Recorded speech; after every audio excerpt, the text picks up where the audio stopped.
ओम नमो भगवते वासुदेवाय। श्रीमद् भागवत स्कंद पुराण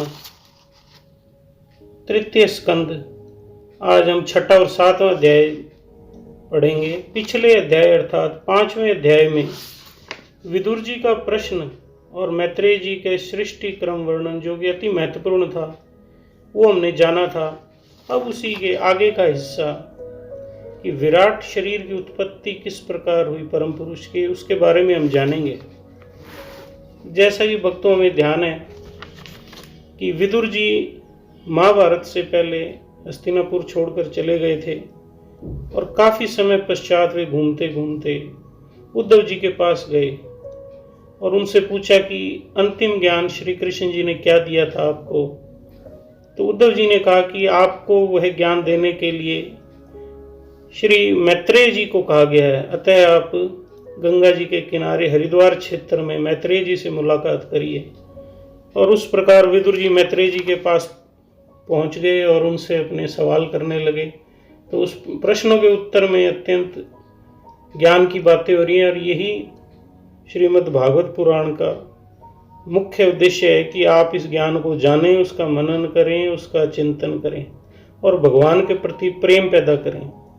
अब उसी क्रम में छठे अध्याय का हम वाचन करेंगे।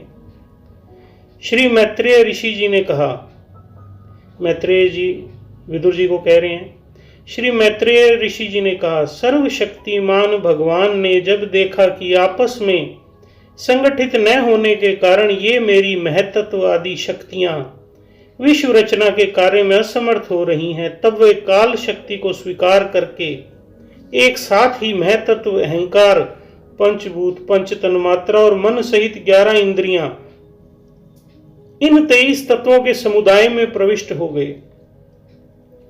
उनमें प्रविष्ट होकर उन्होंने जीवों के सोए हुए अदृष्ट को जागृत किया और परस्पर अलग हुए उस तत्व समूह को अपनी क्रिया शक्ति के द्वारा आपस में मिला दिया। इस प्रकार जब भगवान ने अदृष्ट को कार्योन्मुख किया तब उस 23 तत्वों के समूह ने भगवान की प्रेरणा से अपने अंश द्वारा अधिपुरुष विराट को उत्पन्न किया। हे भक्तजनों, ये सृष्टि क्रम का बारे में जानकारी दी जा रही है और बहुत ही महत्वपूर्ण है। किसी भी व्यक्ति की आध्यात्मिक उन्नति के लिए उसे सृष्टि क्रम का पता होना बहुत जरूरी है, ताकि उसे पता रहे कि उसे किस भगवान की, किस परमेश्वर की, किस ईश्वर की पूजा करनी है और वो दिग्भ्रमित ना हो, ताकि उसे पता रहे कि वो जिस की भी पूजा कर रहा है उससे क्या प्राप्त हो सकता है। जैसे कि हम अपने लोक देवता से मोक्ष नहीं मांग सकते, हम लोक देवता से अपनी सांसारिक वस्तुएं मांग सकते हैं। अलग अलग लोकों के स्वामियों से हम अलग अलग वस्तुओं के अभीष्ट, अगर आपको वो हैं, अगर आपको पसंद है तो वो वस्तुएं मिल सकती हैं।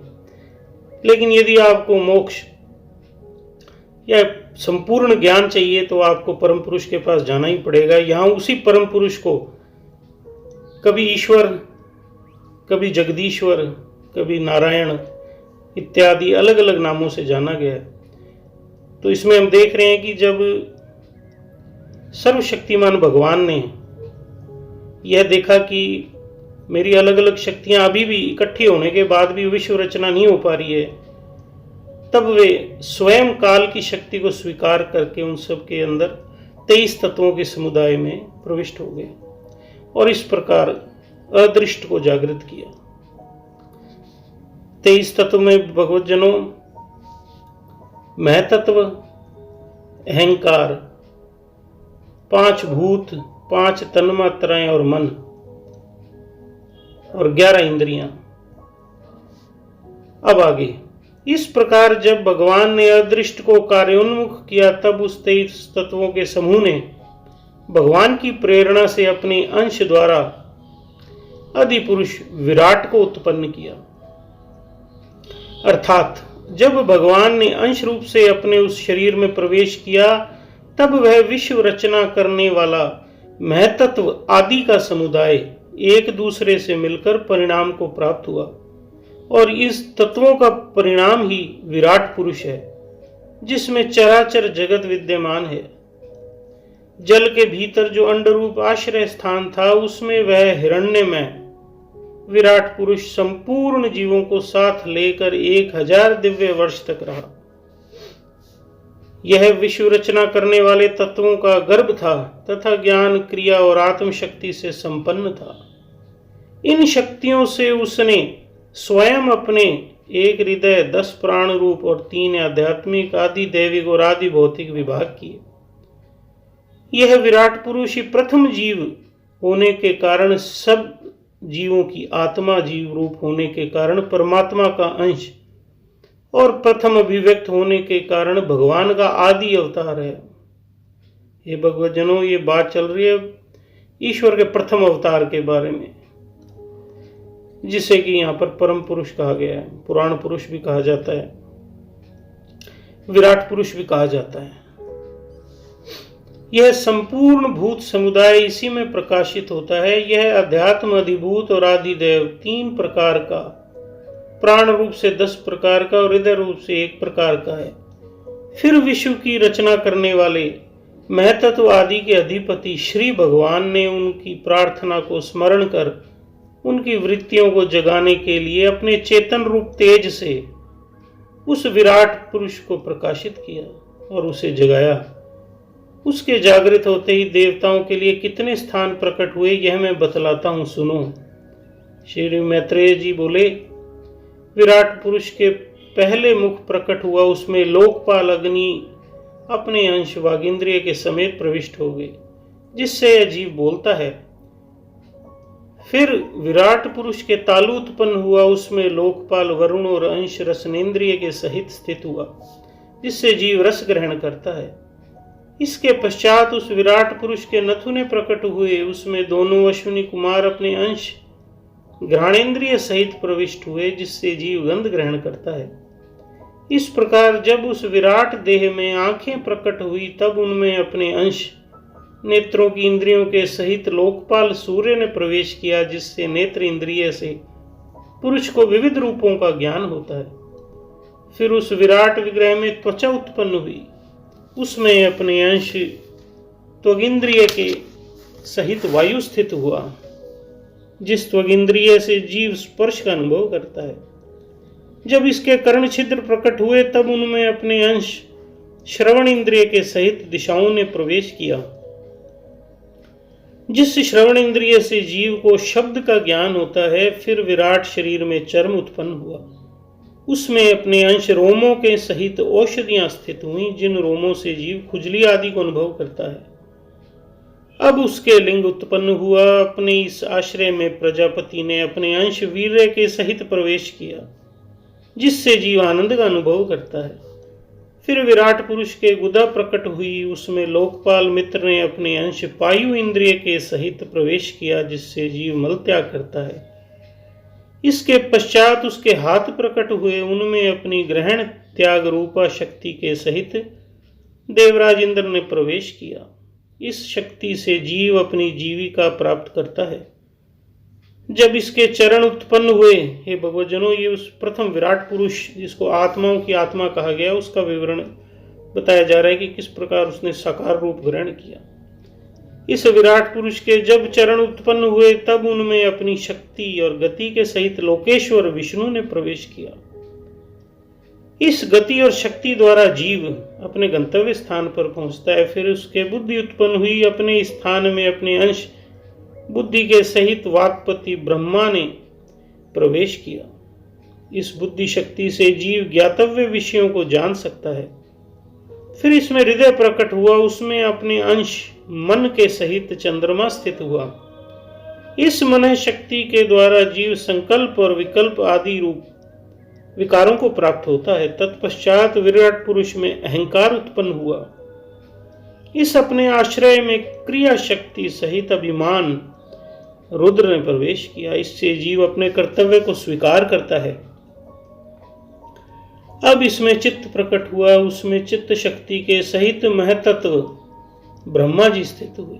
इस चित्त शक्ति से जीव विज्ञान अर्थात चेतना को उपलब्ध होता है। इस विराट पुरुष के सिर से स्वर्गलोक, पैरों से पृथ्वी और नाभि से अंतरिक्ष उत्पन्न हुआ। इनमें क्रमशः सत्व, रज और तम, इन 3 गुणों के परिणाम रूप देवता, मनुष्य और प्रेत आदि देखे जाते हैं। इनमें देवता लोग सत्व गुण की अधिकता के कारण स्वर्गलोक में, मनुष्य और उनके उपयोगी गौ आदि जीव रजोगुण की प्रधानता के कारण पृथ्वी में, तथा तमोगुणी स्वभाव वाले होने से रुद्र के पार्षद गण, भूत प्रेत आदि दोनों के बीच में स्थित भगवान के नाभि स्थानीय अंतरिक्ष लोक में रहते हैं। श्री मैत्रेय जी विदुर जी को बोले, हे विदुर जी, वेद और ब्राह्मण भगवान के मुख से प्रकट हुए, मुख से प्रकट होने के कारण ही ब्राह्मण सब वर्णों में श्रेष्ठ और सबका गुरु है। उनकी भुजाओं से क्षत्रिय वृत्ति और उसका अवलंबन करने वाला क्षत्रिय वर्ण उत्पन्न हुआ, जो विराट भगवान का अंश होने के कारण जन्म लेकर सब वर्णों की चोर आदि के उपद्रवों से रक्षा करता है। भगवान की दोनों जांघों से सब लोगों का निर्वाह करने वाली वैश्य वृत्ति उत्पन्न हुई और उन्हीं वैश्य वर्ण का भी प्रादुर्भाव हुआ। यह वर्ण अपनी वृत्ति से सब जीवों की जीविका को चलाता है। फिर सब धर्मों की सिद्धि के लिए भगवान के चरणों से सेवा वृत्ति प्रकट हुई और उन्हीं से पहले पहल उस वृत्ति का अधिकारी शूद्र वर्ण भी प्रकट हुआ, जिसकी वृत्ति से ही श्री हरि पर प्रसन्न हो जाते हैं। हे भक्तजनों, कितनी ज्ञान की बातें बताई गई है कि शूद्र वृत्ति से श्री हरि प्रसन्न हो जाते हैं, जबकि बाकी तीनों में बात नहीं लिखी गई है। इस वृत्ति मात्र से श्री हरि प्रसन्न हो जाते हैं। ये चारों वर्ण अपनी अपनी वृत्तियों के सहित जिनसे उत्पन्न हुए हैं, उन अपने गुरु श्री हरि का अपने अपने धर्मों से चित्त शुद्धि के लिए श्रद्धा पूर्वक पूजन करते हैं। हे विदुर जी, यह विराट पुरुष काल, कर्म और स्वभाव शक्ति से युक्त भगवान की योग माया के प्रभाव को प्रकट करने वाला है। इसके स्वरूप का पूरा पूरा वर्णन करने का कौन साहस कर सकता है। हे भक्तजनों, सब धर्मों की सिद्धि का मूल सेवा है। सेवा किए बिना कोई धर्म सिद्ध नहीं होता और सेवा भाव को ही शूद्र भाव कहा गया है। शूद्र अर्थात मैं छोटा हूं और हे परमेश्वर आप ही बड़े हो, इसलिए शूद्र वृत्ति के बगैर भक्ति प्राप्त नहीं हो सकती। अतः सब धर्मों की मूलभूत शूद्रता ही है, अर्थात सेवा ही जिसका धर्म है वह शूद्र सब वर्णों में महान है। ये भक्तजनों, इस भाव को हमेशा ध्यान रखिएगा। ब्राह्मण का धर्म मोक्ष के लिए है और क्षत्रिय का भोग के लिए, वैश्य का धर्म अर्थ के लिए है, किंतु सबसे उत्तम शूद्र वर्ण का धर्म केवल धर्म के लिए है। ये भक्तजनों, इतनी महत्वपूर्ण बात है कि ब्राह्मण का धर्म तो मोक्ष के लिए है, क्षत्रिय का धर्म भोग के लिए, वैश्य का धर्म अर्थ के लिए, किंतु शूद्र का धर्म स्वयं धर्म के लिए है। अतः सबसे अति उत्तम शूद्र भाव का होना बहुत जरूरी है। इस प्रकार प्रथम 3 वर्णों के धर्म अन्य पुरुषार्थों के लिए है, किंतु शूद्र का धर्म स्व पुरुषार्थ के लिए है। अतः इसी धर्म की वृत्ति से भगवान प्रसन्न होते हैं। विदुर जी, मैत्रेय जी बोले, विराट पुरुष काल, कर्म और स्वभाव शक्ति से युक्त भगवान की योग माया के प्रभाव को प्रकट करने वाला है। इसके स्वरूप का पूरा पूरा वर्णन करने का कौन साहस कर सकता है। ये भक्तजनों, यह वह अंतिम ज्ञान है जो श्री कृष्ण जी ने धरती छोड़ने से पहले उद्धव जी को और श्री मैत्रेय जी को दिया था। अब आगे श्री मैत्रेय जी बोले, प्यारे विदुर जी, अन्य व्यवहारिक चर्चाओं से अपवित्र हुई अपनी वाणी को पवित्र करने के लिए जैसे मेरी बुद्धि है और जैसा मैंने गुरुमुख से सुना है, वैसा श्री हरि का सुयश वर्णन करता हूं। महापुरुषों का मत है कि पुण्य श्लोक शिरोमणि श्री हरि के गुणों का गान करना ही मनुष्य की वाणी का तथा विद्वानों के मुख से भगवत कथा अमृत का पान करना ही उसके कानों का सबसे बड़ा लाभ है। हे वत्स, हम ही नहीं, आदि कवि श्री ब्रह्मा जी ने 1000 दिव्य वर्षों तक अपनी योग से परिपक्व हुई बुद्धि से विचार किया, तो भी क्या वे भगवान की अमित महिमा का पार पा सके। श्री मैत्रेय जी बोले, अतः भगवान की माया बड़े बड़े मायावियों को भी मोहित कर देने वाली है, उसकी चक्कर में डालने वाली चाल अनंत है, अतः स्वयं भगवान भी उसका था नहीं लगा सकते, फिर दूसरों की तो बात ही क्या है। जहां ना पहुंचकर मन के सहित वाणी भी लौट आती है, तथा जिनका पार पाने में अहंकार के अभिमानी रुद्र तथा अन्य इंद्रियों के अधिष्ठाता देवता भी समर्थ नहीं है, उन श्री भगवान को हम नमस्कार करते हैं। ये भगवत जनों, श्रीमद् भागवत में अलग अलग स्थानों पर श्री ईश्वर की किस प्रकार प्रार्थना करनी है वो लिखी हुई है। जैसे यहाँ अंतिम 4 लाइनें हम प्रार्थना के तौर पे ले सकते हैं, जहाँ लिखा हुआ है, जहाँ ना पहुंचकर मन और वाणी भी लौट आती है, तथा जिनका पार पाने में अहंकार के अभिमानी रुद्र तथा अन्य इंद्रियों के अधिष्ठाता देवता भी समर्थ नहीं है, उन श्री भगवान को हम नमस्कार करते हैं। इस प्रकार 6वां अध्याय समाप्त होता है। ओम नमो भगवते वासुदेवाय।